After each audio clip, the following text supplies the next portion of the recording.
Hello everyone. आज हम लोग chemistry chapter number 2 acids bases and salts का थर्ड पार्ट स्टार्ट करेंगे। पार्ट 1 और पार्ट 2 का वीडियो मैं ऑलरेडी बना चुका हूँ। बहुत बेहतरीन ढंग से पार्ट 1 और पार्ट 2 समझाया हूँ। आप लोग उसको पार्ट को अगर नहीं देख पाए हैं तो आप लोग नीचे डिस्क्रिप्शन में लिंक दिया गया है, आप लोग वहाँ से स्टडी कर सकते हैं। अब हम लोग स्टार्ट करते हैं इस पार्ट को। What do all acids and bases have in common. इस सेक्शन में हम लोगों से पूछा जा रहा है कि एसिड और बेसिस में क्या कॉमन है। हम लोग ये पढ़ चुके हैं सेक्शन 2.1 में कि जितने भी एसिड्स हैं सभी का केमिकल प्रॉपर्टीज सिमिलर है, एक जैसा है। अब क्वेश्चन यहाँ किया जा रहा है what leads to this similarity, ये सिमिलैरिटी कैसे है। यहाँ पूछा गया हम लोगों से कि ये सिमिलैरिटी कैसे है। यहाँ देखिए what leads to the similarity in properties. तो यहाँ कह रहा है कि हम लोग पढ़ चुके हैं कि सिमिलैरिटी है किसके कारण, हाइड्रोजन गैस के कारण। हम लोग ये पढ़ चुके हैं कि सभी एसिड्स में H होता है। और ये भी पढ़े 2.3 में कि एसिड जब मेटल के साथ रिएक्ट कर रहा है तो हाइड्रोजन गैस रिलीज कर रहा है। तो जो भी एसिड है वो जो रिएक्ट कर रहा है मेटल के साथ तो वो हाइड्रोजन गैस रिलीज कर रहा है। इसका मतलब ये हुआ कि सभी एसिड्स में हाइड्रोजन है। अब हम लोगों को यहाँ कहा जा रहा है एक एक्टिविटी करने के लिए 2.8 में कहा जा रहा है कि take some solutions of glucose, alcohol, hydrochloric acid and sulphuric acid. हम लोगों को बोला जा रहा है कि कुछ ग्लूकोज ले लीजिए, अल्कोहल ले लीजिए, सल्फ्यूरिक एसिड का सॉल्यूशन ले लीजिए। तो उस एक्टिविटी को हम लोग कैसे करेंगे, इस डायग्राम में देखिए यहाँ दिखाया गया, इस डायग्राम में इसी पे करेंगे। हम लोग क्या करेंगे, एक बीकर लेंगे सबसे पहले, ये बीकर, और इसमें एक रबर कॉर्क नीचे में रख देंगे। उसका रबर कॉर्क में 2 नेल डाल देंगे, इस तरह से फिक्स कर देंगे। और एक नेल को ले जा करके वायर के थ्रू एक बैटरी से कनेक्ट कर देंगे 6 वोल्ट का, और दूसरे नेल को इस तरफ से हम लोग क्या करेंगे, वायर के थ्रू एक स्विच में पहले कनेक्ट करेंगे, फिर आगे उसका कनेक्शन एक बल्ब से करेंगे, और फिर उसको ले आकर के फाइनली बैटरी के पॉजिटिव टर्मिनल से जोड़ देंगे। उसके बाद बारी बारी से हम लोग क्या करेंगे, बारी बारी से इसमें डालेंगे। सबसे पहले एसिड डालेंगे, इतना एसिड डालेंगे कि ये आपका जो रबर कॉर्क है इस रबर कॉर्क से ऊपर रहे, यानी कि नेल का कुछ पोर्शन तक ढक के रखे। और उसके बाद हम लोग स्विच को ऑन कर देंगे तो क्या देखेंगे कि ये वाला बल्ब जो है ग्लो कर जाता है। फिर हम लोग उसके इस एसिड को, डाइल्यूट एसिड को खाली कर लेंगे। उसके बाद फिर ग्लूकोज रखेंगे, इसी तरह का एक्टिविटी करेंगे, और क्या देखेंगे हम लोग कि बल्ब ग्लो नहीं करता है। फिर दूसरी बार हम लोग अल्कोहल डालेंगे, देखेंगे बल्ब नहीं करता है ग्लो। लास्ट टाइम हम लोग क्या करेंगे, सल्फ्यूरिक एसिड को यहाँ पर रख करके, इस जगह में रख करके फिर एक्टिविटी करेंगे, देखेंगे इस बार बल्ब ग्लो कर गया। तो ये जो हम लोग एक्टिविटी किए 4 चीज़ को ले करके, तो 2 चीज़ में, ग्लूकोज में और अल्कोहल में बल्ब ग्लो नहीं करता है, और हाइड्रोक्लोरिक एसिड और सल्फ्यूरिक एसिड में ग्लो करता है। किसी भी चीज़ को हम पहले लेके कर सकते हैं, कोई प्रॉब्लम नहीं है। और ये एक्टिविटी को हम लोग टीचर के सुपरविज़न में करेंगे, क्योंकि एसिड वाली बात है, थोड़ा कॉरोसिव इन नेचर होता है, हम लोगों को इससे नुकसान हो सकता है। तो हम लोग क्या ऑब्जर्व किए इस एक्टिविटी को करने के बाद? यहाँ क्वेश्चन पूछा गया है कि व्हाट डू यू ऑब्जर्व। तो हम लोग यही ऑब्जर्व किए कि हाइड्रोक्लोरिक एसिड के केस में बल्ब ग्लो करता है, सल्फ्यूरिक एसिड के केस में बल्ब ग्लो करता है, लेकिन जब बीकर में ग्लूकोज और अल्कोहल डालते हैं उस समय बल्ब ग्लो नहीं करता है। यहाँ क्वेश्चन पूछा गया कि क्या does the bulb glow in all cases? तो आंसर हो जाएगा नहीं, बल्ब ग्लो नहीं करता है सारे केसेस में। ठीक है, ये एक्टिविटी हम लोग समझ गए। तो ये एक्टिविटी हम लोगों को किस लिए था, क्या समझाने के लिए था कि बल्ब किस में ग्लो किया, किस में नहीं किया। अब बल्ब ग्लो करने से क्या रिलेशन है हमारा इस एक्टिविटी में? बल्ब ग्लो करने से ये रिलेशन है कि बल्ब वहीं ग्लो करेगा जहां पर कि हमारा ये आयोनाइजेशन होता है, यानी कि कंपाउंड जो है आयोन्स में बदलता है और इलेक्ट्रिसिटी को कंडक्ट करता है। अब इस पार्ट में देखिए, the bulb will start glowing in the case of acids as shown in the figure 2.3, but you will observe the glucose and alcohol solutions do not conduct electricity. आगे लिखा है कि glowing of bulb indicate that there is a flow of current. ये मैं आप लोगों को समझा दिया अभी तुरंत कि बल्ब ग्लो कर रहा है, इसका मतलब इलेक्ट्रिसिटी फ्लो हो रही है। तो एक करंट जो कैरिड हो रहा है किसके द्वारा? आयोन्स के द्वारा। मैंने अभी तुरंत बताया आप लोगों को कि यही वो जो HCl था वो टूटा H प्लस और Cl माइनस में, H2SO4 टूटा हाइड्रोजन और SO4 2 माइनस में, H प्लस और SO4 2 माइनस में। तो ये जो हमारा प्रोडक्शन हुआ आयोन्स का दोनों एसिड के केस में, तभी बल्ब ग्लो किया है, और ग्लूकोज में और अल्कोहल में बल्ब ग्लो नहीं किया। इससे हम क्या कंक्लूड करेंगे? इससे हम यही कंक्लूड करेंगे कि वहाँ आयोनाइजेशन नहीं हुआ है, वहाँ हाइड्रोजन आयन का प्रोडक्शन नहीं हुआ है। देखिए यहाँ लिखता है, since the cations present in acid H plus this suggest that acid produce hydrogen ion. ये तो हम लोग एक्टिविटी पहले ही कर चुके हैं। Which are responsible for their acidic properties.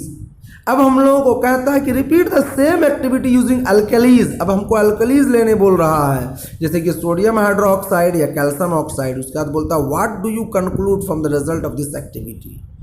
तो अब इस एक्टिविटी से हम लोग क्या कंक्लूड करते हैं? जब पहले हम लोग लिए एसिड वाला केस और ग्लूकोज और अल्कोहल ये सब लिए तो उसमें बल्ब ग्लो किया, जिससे हम लोग यही कंक्लूड करते हैं कि जो एक्वा सॉल्यूशन ऑफ ग्लूकोज और अल्कोहल जो है अपना एसिडिक कैरेक्टर नहीं शो किया। क्यों? क्योंकि हाइड्रोजन उसमें से सेपरेट नहीं हुआ हाइड्रोजन आयंस के रूप में। लेकिन हमारे एसिड में हाइड्रोक्लोरिक एसिड और डाइल्यूट और सल्फ्यूरिक एसिड में क्या हुआ था? वो टूटा था हाइड्रोजन आयंस में और आपके दूसरे एनायंस में। पॉजिटिव H प्लस वाले को हम लोग कटायंस कहते हैं।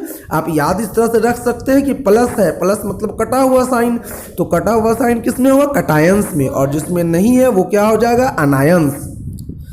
तो इस तरह से हम लोग एक बात यहाँ पे कंक्लूड करते हैं कि दो ऑल एसिड्स कंटेन हाइड्रोजन, हर एसिड में हाइड्रोजन होगा, लेकिन all hydrogen compound containing compounds are not acid. यानी कि हर इसमें देखिए ग्लूकोज का फॉर्मूला क्या होता है? C6H12O6। उसमें भी तो हाइड्रोजन है, लेकिन वो एसिड नहीं है।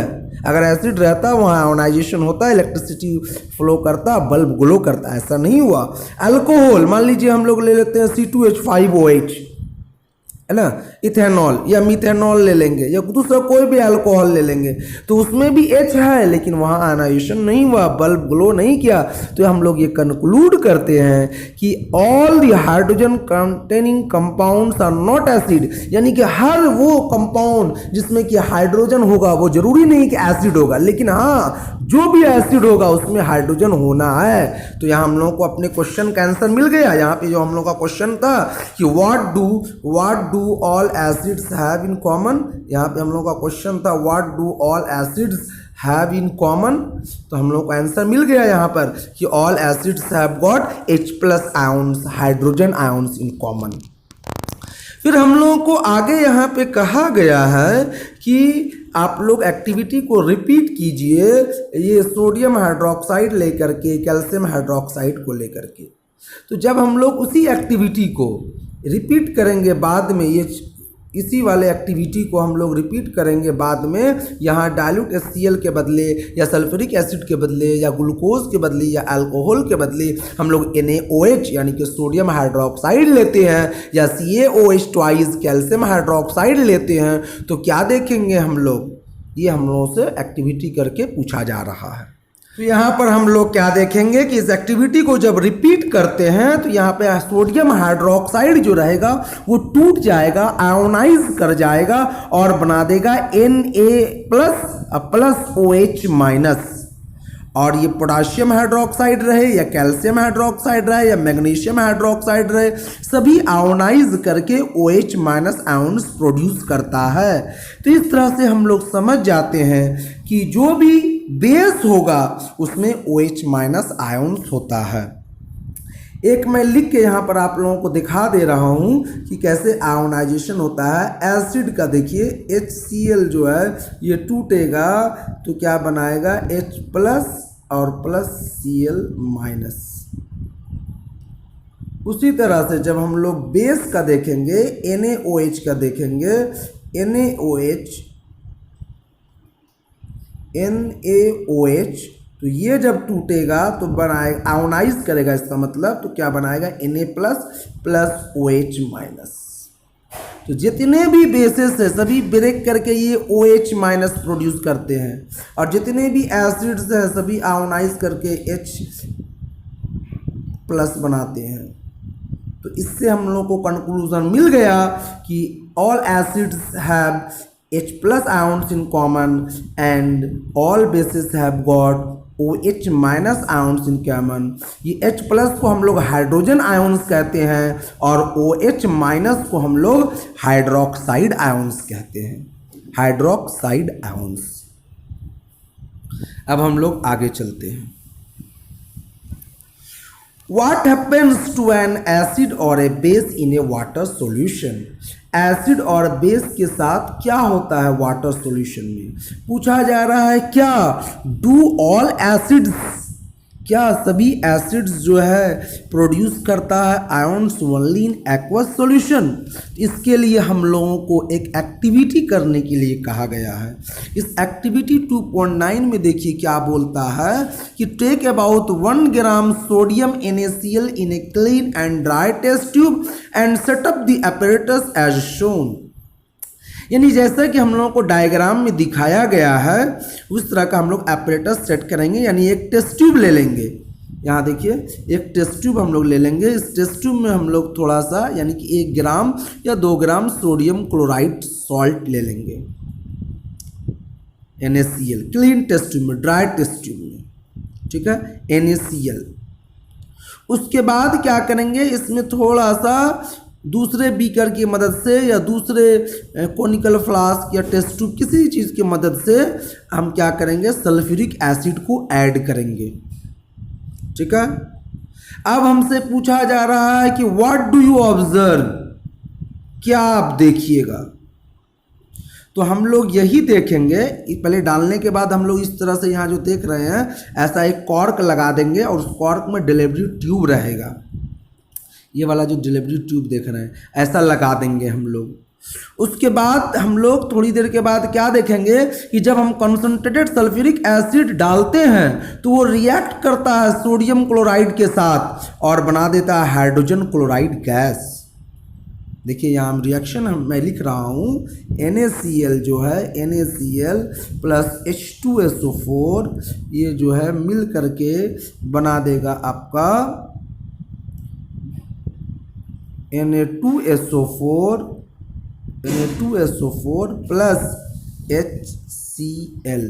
अब हम लोगों को इक्वेशन बैलेंस करना होगा, यहाँ पे 2 लगाएंगे, यहाँ पे 2 लगाएंगे तो ये 2HCl हो गया। यहाँ देखिए Na2 यहाँ पर, Na2 यहाँ पर, Cl भी यहाँ 2, यहाँ Cl2, यहाँ H2, यहाँ H2। इक्वेशन हम ये SO4 यहाँ SO4 तो बैलेंस हो गया इक्वेशन। तो ये क्या हो गया, 2NaCl, बैलेंस्ड इक्वेशन इस तरह से होगा 2NaCl plus H2SO4 forms Na2SO4 plus 2HCl।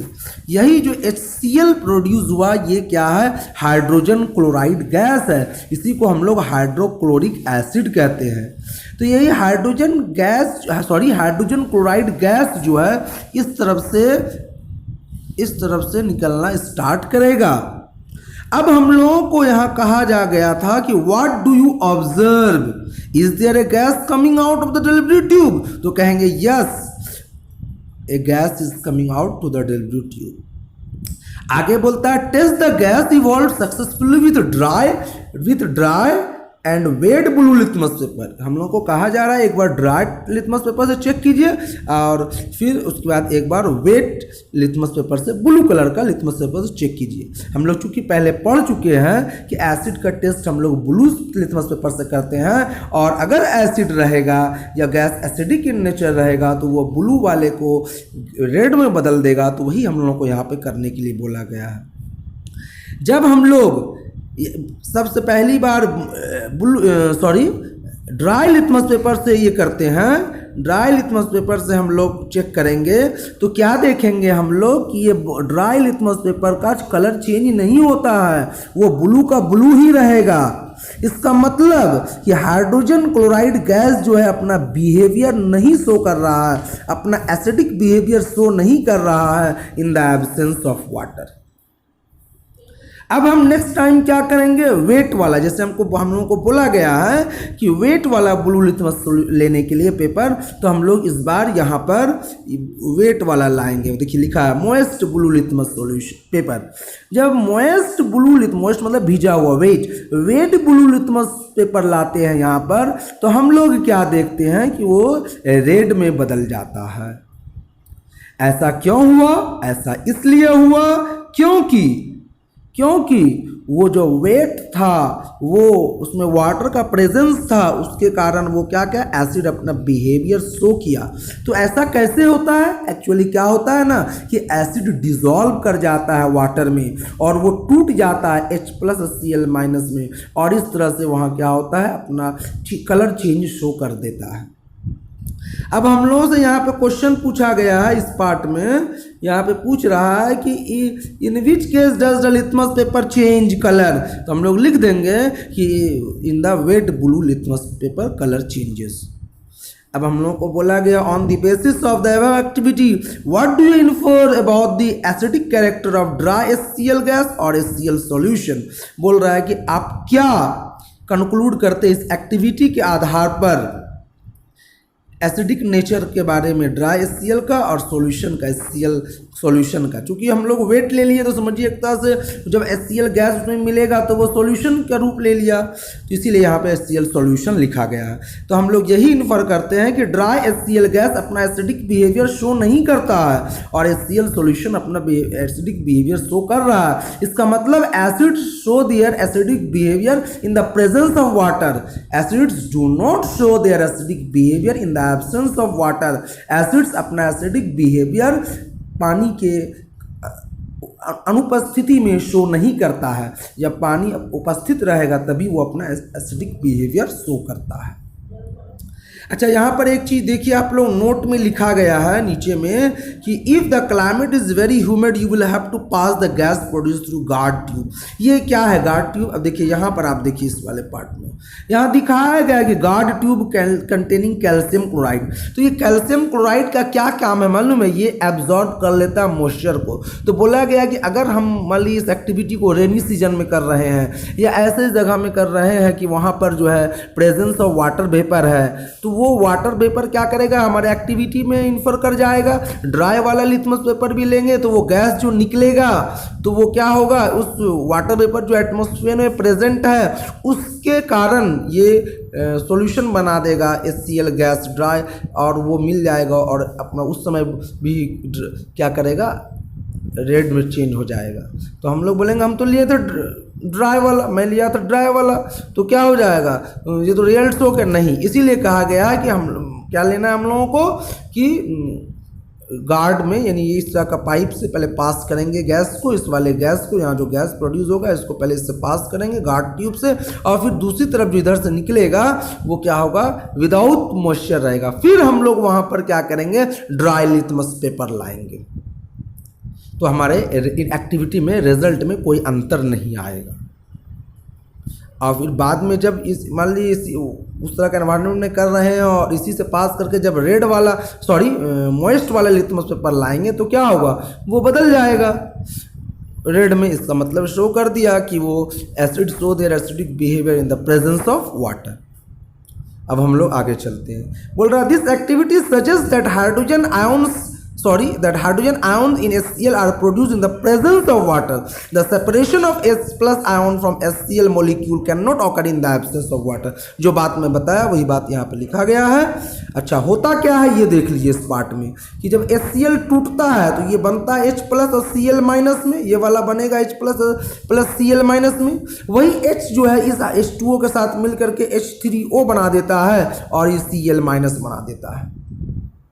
ठीक है, तो ये वाला जो हम लोगों का H3O प्लस है इसको हम लोग हाइड्रोनियम आयन कहते हैं। याद रखिएगा आप लोग, H प्लस को हम लोग हाइड्रोजन आयन कहते हैं, OH माइनस को हाइड्रोक्साइड आयन कहते हैं और H3O प्लस को हाइड्रोनियम आयन कहते हैं।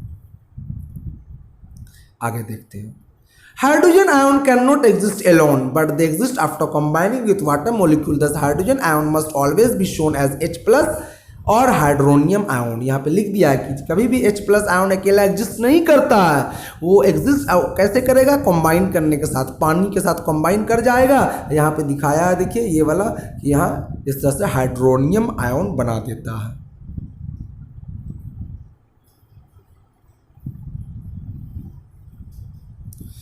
अब आगे लिखता है कि we have seen that acids give H3O plus और H plus ion in water. Let us see what happen when a base is dissolve in water. अब बेस को पानी में घुलाते हैं तो क्या होता है, ये मैं पहले भी बता चुका हूं कि जब बेस को हम लोग पानी में घुलाते हैं तो वो क्या करेगा, टूट जाएगा Na प्लस और OH माइनस में। और ब्रैकेट में AQ क्यों लिखते हैं, क्योंकि ये एक्वस हो गया ना, पानी में घुल गया तो एक्वस बना दिया।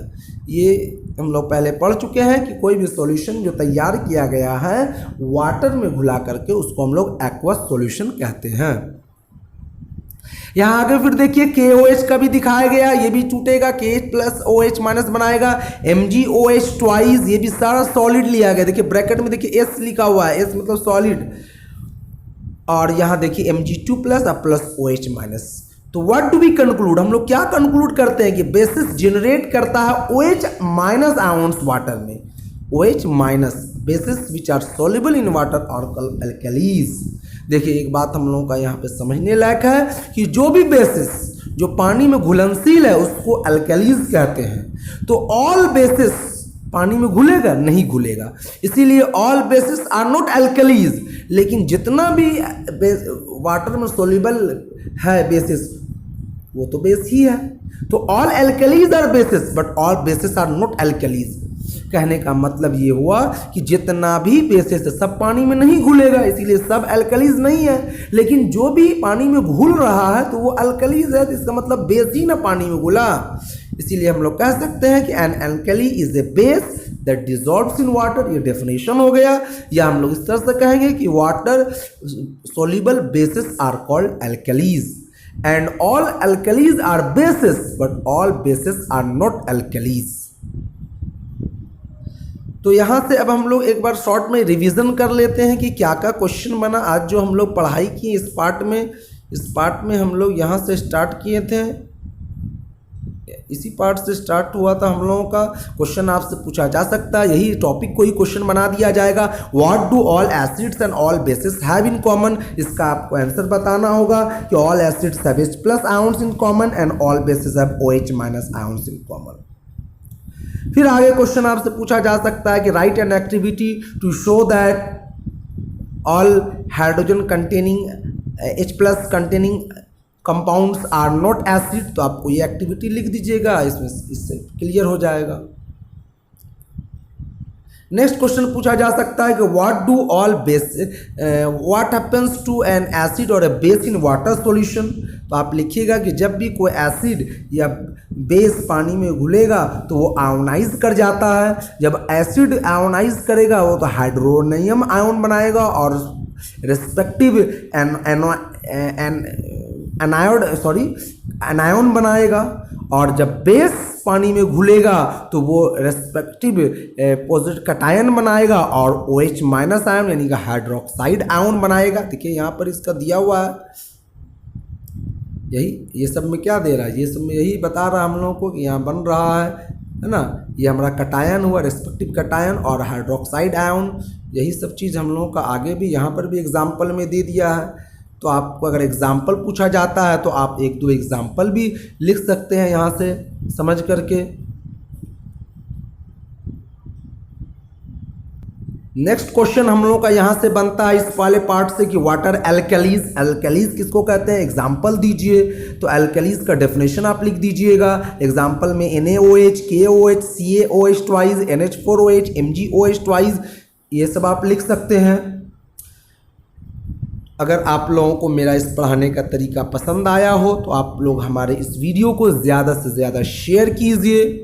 चैनल को सब्सक्राइब अगर अभी तक नहीं किए हैं और आप इस चैनल पर नए हैं तो आप चैनल को सब्सक्राइब कीजिए और इस वीडियो को ज़्यादा से ज़्यादा शेयर कीजिए, वीडियो को लाइक कीजिए। हम लोग आगे मिलते हैं नेक्स्ट पार्ट में, पार्ट 4 में। Okay, wish you all the best, thank you.